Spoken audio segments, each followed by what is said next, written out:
दोस्तों, आपने एक कहावत तो सुना ही होगा कि दुश्मनी सब कुछ जलाकर राख कर देती है। इसी कहावत का जीता जागता हमें उदाहरण देखने को मिला बांग्लादेश के चित्तौंग से। बदले की आग में एक गरीब घर का चिराग हमेशा के लिए बुझ गया। अपनी ईमानदारी की कीमत एक 20 साल के लड़के को अपनी जान देकर चुकानी होगी, उसने कभी सपने में भी नहीं सोचा होगा। नमस्कार दोस्तों, आपका स्वागत है आज के नए केस में। दोस्तों, अपने काम के प्रति ईमानदार होना अच्छी बात है, लेकिन क्या हो आपकी ईमानदारी आपकी मौत का कारण बन जाए। जी हाँ दोस्तों, आज का केस भी कुछ ऐसा ही है, जिसमें एक 20 साल के लड़के ने अपनी ईमानदारी के कारण अपनी जान गंवा दी। So let's start today's case, Shibli Sadiq हृदय।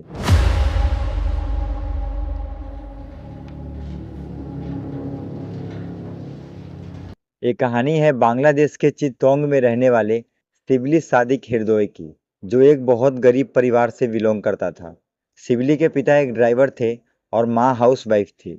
शिबली के घर में आम लोगों की तरह रुपए पैसों की बहुत कमी थी, लेकिन अपनी लाइफ को लेकर शिबली के सपने बहुत बड़े थे, जिन्हें पूरा करने के लिए वो दिन रात मेहनत करता था।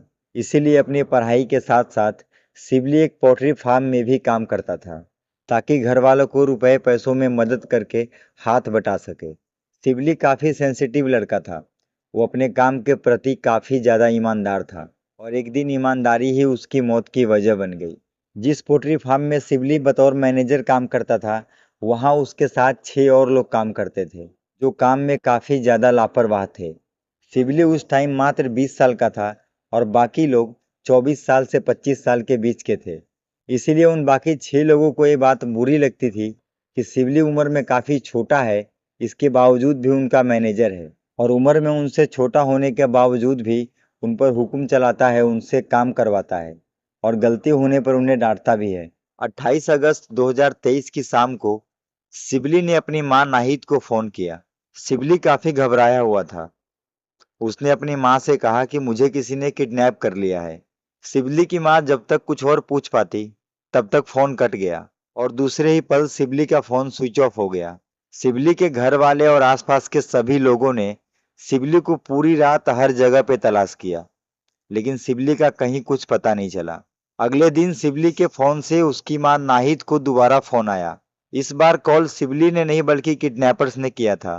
किडनैपर्स ने शिवली के घर वालों को कहा कि अगर अपने बेटे की सलामती चाहते हो तो हमें 15 लाख टका दो।